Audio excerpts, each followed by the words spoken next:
आप सभी को गोवर्धन पूजा की बहुत बहुत शुभकामनाएं। तो कहते हैं कि गोवर्धन पूजा वाले दिन जो है गौ माता की पूजा करनी चाहिए, उन्हें गौग्रास खिलाना चाहिए और साथ ही साथ में गोवर्धन की लोग जो हैं गोबर से प्रतिमा बनाते हैं और वो लेटी हुई प्रतिमा होती है जो धरती पे बनाई जाती है। उसके आगे दिया जलाया जाता है, उसकी पूजा की जाती है, मिष्ठान लगाया जाता है। लोग उत्सव मनाते हैं। लोग उत्सव इसलिए मनाते हैं क्योंकि एक अहंकारी के अहंकार का नाश हुआ और सत्य की जीत हुई।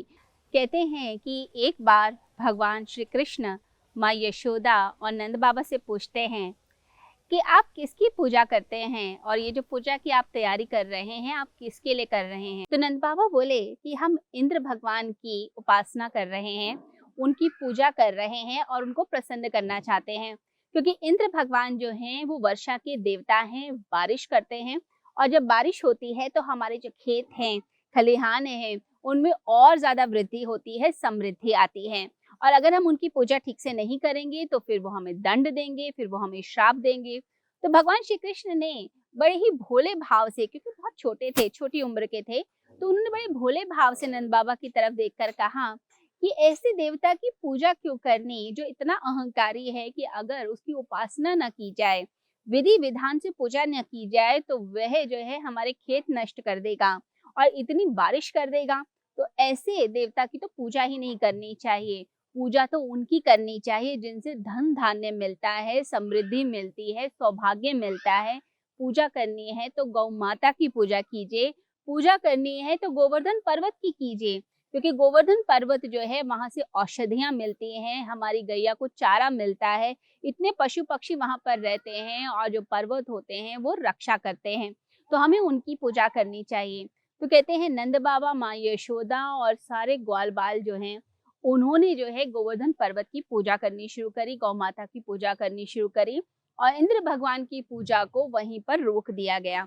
अब इंद्र भगवान जो है, जब उन्होंने देखा कि गोवर्धन की पूजा हो रही है और गोवर्धन जो है आशीर्वाद दे रहे हैं, तो उन्हें बहुत ही क्रोध आया। उनके दिमाग में ये बात आई कि इन्होंने मेरी पूजा जो है छोड़ दी, हमेशा मेरी पूजा करते थे। और कहा जाता है, जैसे कथा है, कि बहुत ज्यादा बारिश होनी शुरू हो गई। अब इतनी बारिश हो गई, मूसलाधार बारिश शुरू हो गई, सारे खेत नष्ट होने शुरू हो गए और पानी ही पानी भर गया। तब भगवान श्री कृष्ण जो है सभी ग्वाल बालों को, सभी गांव वालों को लेकर कहते हैं कि गोवर्धन की शरण में गए।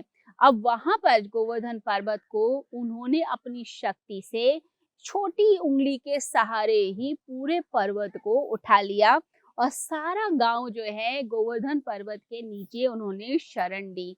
तब उस समय भगवान श्री कृष्ण ने कहा सभी लोगों को कि तुम सब भी अपना हाथ लगाओ। तो कहते हैं सब लोगों ने अपना हाथ उस पर्वत पर लगाया और 7 दिन तक जो है किसी ने कुछ भी नहीं खाया। भगवान श्री कृष्ण ने अन्न का एक दाना नहीं लिया, कुछ भी नहीं खाया और 7 दिन तक जो मूसलाधार बारिश होती रही। उसके बाद कहा जाता है कि इंद्र भगवान हार गए, लेकिन भगवान श्री कृष्ण और जो ग्वाल बाल थे उन्होंने अपनी उस तपस्या को नहीं छोड़ा। भगवान श्री कृष्ण कहा जाता है कि उस 7 दिन के बाद जब अपने घर वापस आते हैं तो माँ यशोदा ने फिर उनके लिए 56 प्रकार के भोग बनाए थे। 7 दिन जब उन्होंने कुछ नहीं खाया तो माँ यशोदा ने क्या कहा कि मेरा बच्चा एक दिन में 8 बार खाता था और 7 दिन उसने कुछ नहीं खाया, इसलिए मैं इसके लिए अब 56 भोग बनाऊंगी, जिससे इतने दिन जो उसने कुछ नहीं खाया अब मेरा बच्चा ठीक से खा ले। तो कहा जाता है उसके बाद से 56 भोग बनाने की प्रथा शुरू हो गई और गोवर्धन पूजा उसका आरंभ हो गया, गौ माता पूजा का आरंभ हो गया। तो यह जो पावन दिन होता है ये हमारी जिंदगी में खुशियां भरता है और हमें प्रकृति से प्रेम करना सिखाता है। इन पर्वतों से, नदियों से, गौ माता से हमें प्रेम करना है। देखिए हम आजकल देख रहे हैं कि पशुओं के ऊपर कितने अत्याचार हो रहे हैं, काउस के ऊपर, गायों के ऊपर कितने अत्याचार हो रहे हैं। इन अत्याचारों को हमें रोकना पड़ेगा। बहुत कुछ शहरों में ऐसा हो रहा है जो नहीं होना चाहिए। तो ये जो शोषण होता है पशुओं के प्रति, गायों के प्रति, हमें इसको रोकना है। अपनी प्रकृति के प्रति हम जो शोषण देखते हैं, पर्वतों में जैसे इतनी ज़्यादा रोड्स बन रही हैं, माइनिंग्स हो रही हैं, पर्वतों को नष्ट किया जा रहा है, ये सब प्रकृति से खिलवाड़ है। और फिर प्रकृति जब अपना प्रकोप दिखाती है तब हम सोचते हैं कि हमारे साथ ऐसा क्यों हो गया। तो हमें प्रकृति का सम्मान करना है। हमारा धर्म, हमारी संस्कृति हमेशा हमें एनवायरनमेंट से, प्रकृति से प्रेम करना सिखाती हैं। ईश्वर करे ये जो दिन है ये आपकी ज़िंदगी में बहुत आनंद लेकर आए, शुभता लेकर आए और आपके अंदर सद्बुद्धि और सद्ज्ञान की उत्पत्ति हो। सभी को हरिओम।